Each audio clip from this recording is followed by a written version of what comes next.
Hello friends, Grim Sparkle here. First and foremost, I'd like to say that if you like my video here today, please don't forget to like and subscribe for more content. Thank you. Today in this video, we are going to talk about Yamato and Sora's relationship in the new Digimon Adventure 2020 series, and what we should look forward to in regards to this pairing. The Digimon pairing of Yamato and Sora, lovingly called Sorato by fans, became canon in both the older and newer Digimon series. In 1999, Digimon Adventure first made its debut on American shores on Fox Kids. At the time, Digimon would always be compared to the Pokemon series. In Pokemon, at least in the 4Kids dubbed version, Ash and Misty were heavily hinted as a couple and were one of the main pairings of the show at the time. Ash and Misty is a prime example of pairing the main guy with the main girl, a common trope in anime even to this day. But what if an anime series surprisingly diverts from expectation? At the end of Digimon 02, the producer of Digimon decided to subvert expectations and have Matt and Sora married with 2 children. This happened despite several instances where one would think Tai and Sora were going to eventually end up together. In the beginning of the 1999 version, the first season at least, there are many hints that Tai and Sora liked each other. In the episode where Sora gets kidnapped by Datamon, Tai activates his crest of courage by going through a wall, not knowing what lies ahead, stating that someone he cares about is beyond those walls. That, and it's clearly shown that both characters clearly have mutual respect for one another and care about each other deeply. So why didn't they get together? To be honest, I'm not sure. The producers of Digimon never laid out a concrete explanation for Sorato. But if we think about it, isn't love kind of something that just happens and shouldn't be produced in some formulaic way? Was Digimon more woke than it seemed?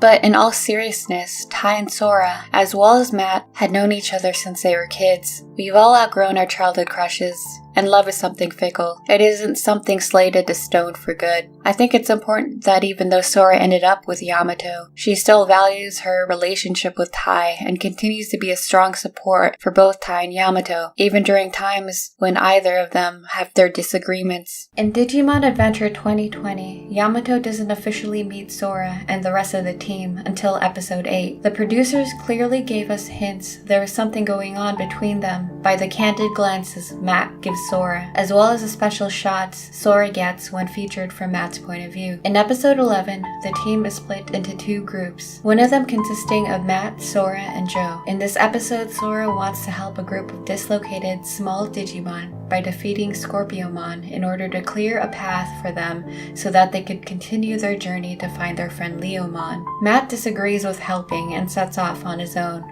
without letting them know his true intentions, something Gabumon had insisted that he do. During the battle, Matt and Garurumon saves Sora and Biyomon from a fatal attack at the nick of time. Clearly, he had been watching them from afar. In episode 13, Sora insists on helping the captured Funbimon from the Wasmon and Canon Bimon. After being captured and taken inside the Canon Bimon, the group escapes and flies away on Bergermon. And after Joe and Gomamon dismount, Sora heads back to the Canon Bimon, feeling an obligation to save the Funbimon that were captured and held hostage. She then discovers that Matt is still on Bergermon, knowing fully of her intentions, saying that he knew she would do this because of the same way she reacted in episode 11, when she also wanted to help the group of small Digimon to find Leomon. He knew she wouldn't just leave Funbimon behind. It wasn't like her. This shows a willingness in Matt to understand Sora. Matt and Were Garurumon make an opening for Sora and Garudamon